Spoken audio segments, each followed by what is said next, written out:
All right, my man, state your name and let them know you on Real Talk with Nick. Yo, this is your boy Stretchito, live, direct. I'm from here. I'm a New Yorker. I love the Knicks, man, but right now, the way they moving, how they got the team performing is hurtful. It's hurtful to see them because they got potential. They got a lot of pieces. Let's start with Jalen Brunson, man. Yo, Jalen Brunson's been an amazing piece, a major attribute that was added to the team, but he's just not enough. And adding him... Why you say that? Because adding him to the team and taking the role that he is taking, that makes the two other point guards, IG and my boy Derrick Rose, right? That make them docile. Where they're great pieces. Where that young kid, IG, yo, quickly could do him major. But they don't give him points in the they don't give him points to play, time to play, because Brunson is out there doing the damn thing. But if they pivot back and forth, how many minutes Brunson get and how many minutes quickly get, then they'll see more out of the both of them. Derrick Rose, I don't know, but they got him playing the bench player. I think that he should open up the second quarter always and let Brunson get rest time and let quickly get out there and make a stain on the team that they're playing with his speed and his agility and beat up the defense. Okay, now let's slow it down a little, man. Now, Jalen Brunson, right? During the summer, everybody was saying that he was overpaid, shouldn't bring him here, la. Now that Jalen Brunson is here, I think he won the hearts of New Yorkers, or at least he got their respect, right? When we speak of that. With all due respect, it was a big conflict of interest on how much they were paying Brunson. He came here, he put up numbers. I'm not going to say his numbers earned him the value of what they're paying him, but I am going to say his numbers that he put up earned him the value to tell people, yo, shut the fuck up, because I'm doing the damn thing, and I'm doing better than what they were doing. Okay. You know what I mean? But Jalen Brunson is the best point guard since who, in your eyes? For the Knicks? For the Knicks. I'm going to be honest, man. Look, Jalen Brunson is here. He's doing great. But Derrick Rose, we can't forget about Derrick Rose, man. He came to us the first time. He was coming back from injury. He got our help, our New York State medical facilities to patch him up. He left and went and scored 50. All right? He came back. He still could score 50. He scored 40 for us, didn't he? When he came back.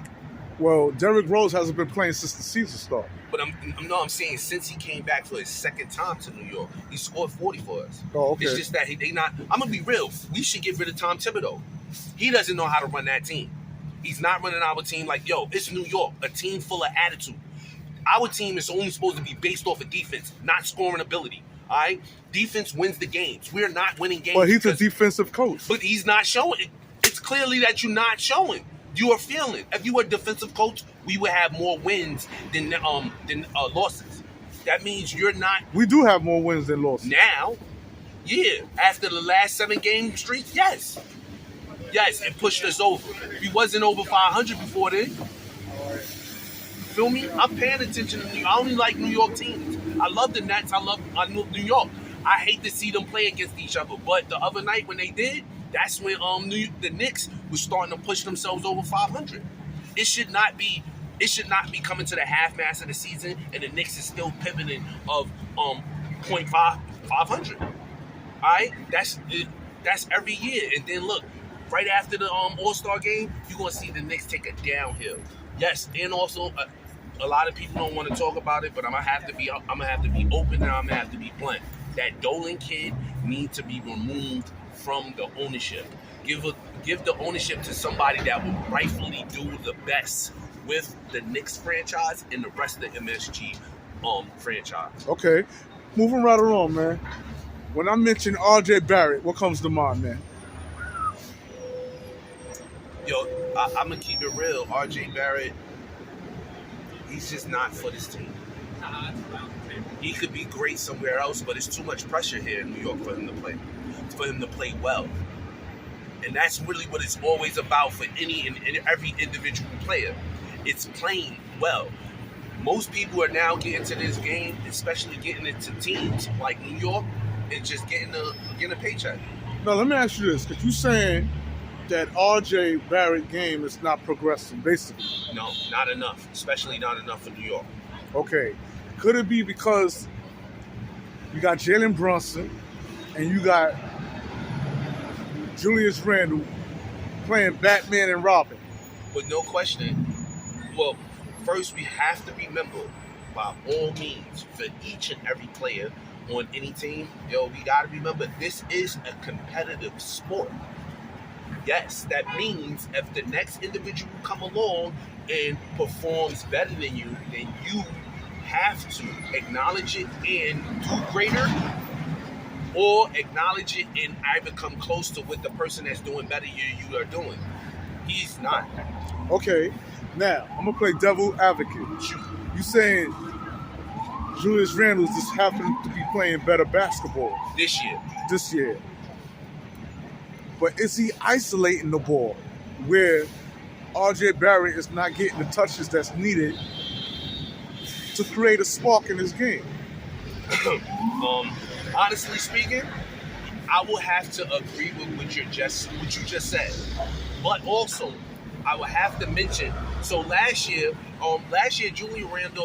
Julius Randle, his shot selection was horrible. This year, his shot selection is a lot better. It's not bad at all. It's a lot better, but due to the fact that he is dropping more shots now, that means RJ doesn't see the ball. If he was missing, when he was missing, RJ was seeing that ball because he was getting that rebound, getting the offensive rebound. When he was missing, the ball coming back to him again to shoot, Randle to shoot, he's second guessing, kicking it out to RJ. Feel me? When he was not having good shooting games, that's when Randle post up, fake the shot, and then drive, and then dish it out to RJ. But now Randle is having a tremendous shooting game. And you got Brunson they are playing Batman and Robin. So now the second chance shots, the second chance opportunities where we most likely is going to give it to a different shooter, it's not happening because we dropping them buckets, which we have to be grateful for because this is what we wanted. You know what I mean? But honestly speaking, he's the 2 or the 3? Who? RJ. I think he's the 2. He's the 2. Yo, RJ, you have to RJ has to reestablish his game. And when I say that is from the game that you originally played, you're not in college no more, big dog. That means now you have to adapt to those you are playing around and adapt to those that you are playing against, to where now your game become distinguished. You have to, figuratively speaking, you have to get the ball and you have to drop buckets or you have to make plays every time you get the ball. Same team without Julius Randle. Would R.J. Barrett be an all-star? Negative. With Jalen Brunson? Quiet as kept. I don't see how they ain't have Jalen Brunson. Jalen Brunson's not a starter this year, right? He's not an all-star neither. No, he's not. He's not an all-star neither. No, he's not. Did he get snubbed? But before you answer that question, same team, no Julius Randle, Jalen Brunson, and R.J. Barrett. Yeah, they go to the all-star game. Think R.J. Barrett would have been an all-star? He shouldn't have, though. If he would have with the same team with no Randle. No Randle. But you know who should get it? Halliburton, is that his name? Hardesty? I'm sorry. Hardesty, that white boy. I'm sorry that I said it like that. But I love that white boy game, bro. He has a clear, old school white boy game. I know a lot of people. You like him in the center position? Yes, but I know a lot of people will point me out for even mentioning it, using the term white boy game. But back in the days, yes, they would always stereotype the white dude, the tall white dude, not jumping. But clearly, this guy got jumping abilities. He could put the ball on the floor. He could turn around and face shoot. He could put the ball up in the air, and he is confident in shooting his shot. That is important. Let alone his defensive presence is highly important. The big man from New York, too long has the big man from New York has been soft. That kid Mitchell, he has a good game. But yo, New York, for New York Knicks big man, you have to score 20 points and 10 rebounds bare minimum. And that's bare minimum. We was accepting 10 rebounds. But you need 14 and better. So you say that Mitch is not the guy? Who? No, no, no. He's not the guy. That kid too young. You got way too many injuries, dude. Your toes is over. You can't even go to another team and have a better game. Because you know why? They're going to come at you. When you come to New York, you are going to get people that's going to come down on you. This is the mecca of basketball. Even if your team trash, they still going to come and beat you down. Because you are playing in the mecca of the basketball. You playing on Broadway. When the teams is great, you still got to come with your A+++ game. Because you are playing for the mecca of basketball. All right? Nobody, every time any team come here to play the Knicks, even if it's a bum team, they're coming with their A++ game. Okay. Yeah. Now, talk to me about my man Obi, man. Yo, Obi Toppin's another one, man. Some say, he's not progressing the way they thought he would. Because and he's some not say, getting game time. once again, because of Randall. Some say Julius Randall is the reason why Obi's not receiving minutes on the floor. Yo, you know what? Now let's go. Agree to that. Yes. And this is why. Because Thibodeau don't know how to run the team. So you see that, Randall's first and foremost, Randall got a better game this year. He's having a better game this year. But you giving him more minutes. Therefore, isolating the other players that you have that can do great. Stop burning Randall out to squeeze out 30-something points for him, 40 points for him. You feel me? Stop burning out Brunson to squeeze out 40 points from him, 30 points from him.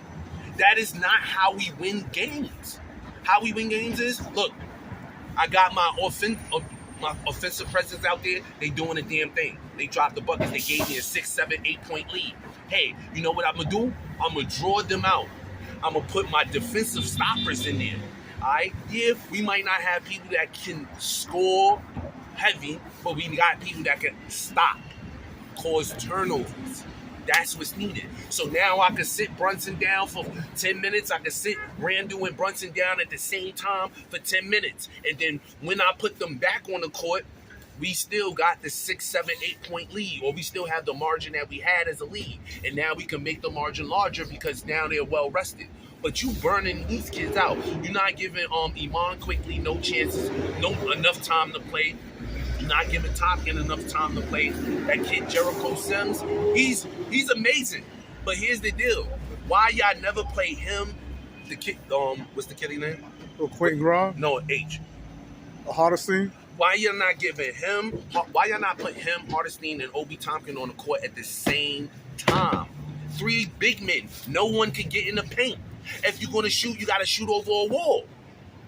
Why we ain't do that? That means Tom Thibodeau is not really the defensive coach that we would thought we was. That is a defensive move. It's the greatest defensive strategy we ever seen. Hardesty, putting 3 big men on the court at one time. Which is Hardesty, Obi Tompkins, and then Jericho Sims. Yeah, let them run the floor. Let them be your front court. While 2 short men, 2 small men are your back court. Here's the 2 small men, Randall and Iman Quickly. Man, you quickly. And look, they're not that short. They're not that small. But Randall is still standing tall amongst the tall men. Quickly, he's shorter than them, all of them, but his name is prime example. Quickly. No pun intended, right? Real shit. And he does that. Come down court and shoot. Look you dead in your eye, 4 feet away from the 3-point line, shoot. His first year, I was mad because I'm like, yo, he's playing like he's Stephen Curry. Like, yo, come on, stop doing that. But his shots drop.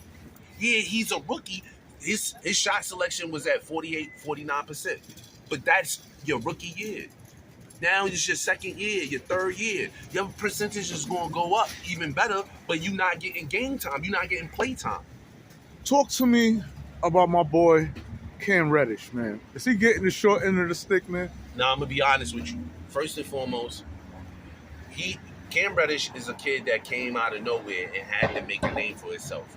But once again, there's too many players out here on this team that have to make a name for themselves and not getting minutes. Cam Reddish is now going to be in a funk with the rest of them because Thibodeau is still trying to fill out his main team.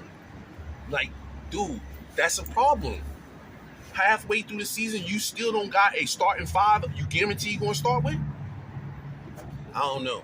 And then I'm going to be real with you. most people will not want to do this, but I would like to retrospect back with Thibodeau. Did you know that Kemba Walker was a hometown native, and you benched him?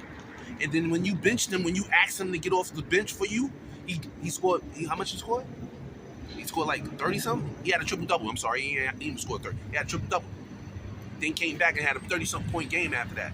Like, Kemba Walker got a bad end of the motherfucking stick with New York Knicks, his hometown team, because of you, Tom Thibodeau. Would you say Tom Thibodeau is one of the worst Knicks coaches ever? At this point, yes. And I'm gonna be honest, I have to actually check your stats now, Tom. I have to go and see what's your win-loss ratio over the years that you played with this coach this team, because dude, ain't no way. And then if you are going to be the coach of this team, you ain't speak up and voice your opinion on how you should gather how the franchise should gather players. Like, enough is enough with the Knicks, man. We need more out of the Knicks. And I say this is because, the Knicks has had season ticket holders for 20 years that's been buying these season ticket holders at the same price, at the same rate. Prices for them tickets never drop, but yet your team has never been better. The team has we have not had a team better than the 1994 team with Charles Oakley, Pat Ewing, Patrick Ewing, Starks, Chris Childs. There you go, and Chris Childs. I feel you. I see where you going. Larry Johnson. Yeah. You know what I mean? That was the realest New York team that we had. And I love Carmelo. I love Carmelo and Amari Stoudemire and them, but they were not fit to be adequate against that team. That team had nothing but bodies, nothing but attitude, nothing but flavor that New York appreciated. They came out on the court. They gave us all that they had every time. You know what I mean? And then the greater teams, the greater offensive teams, when they came and played against us, they didn't get to run over us. All right, man. And we're going to end it like this, man. How far do you see these Knicks going, man? Sad to say, but once again, I see them going in the first round of the playoffs, and that's it. I'll be grateful if they go to the second round. But that's all I'm asking. I'm asking that just at least 1 year we get to the second round. All right, and that's what it is, man. I want to thank the OG in the Colvin booth, yeah, yo. Man, we here. Yeah, my man, you know what I'm saying? I wish the Knicks would be doing better, but look, if we don't get it, we won't get it this season.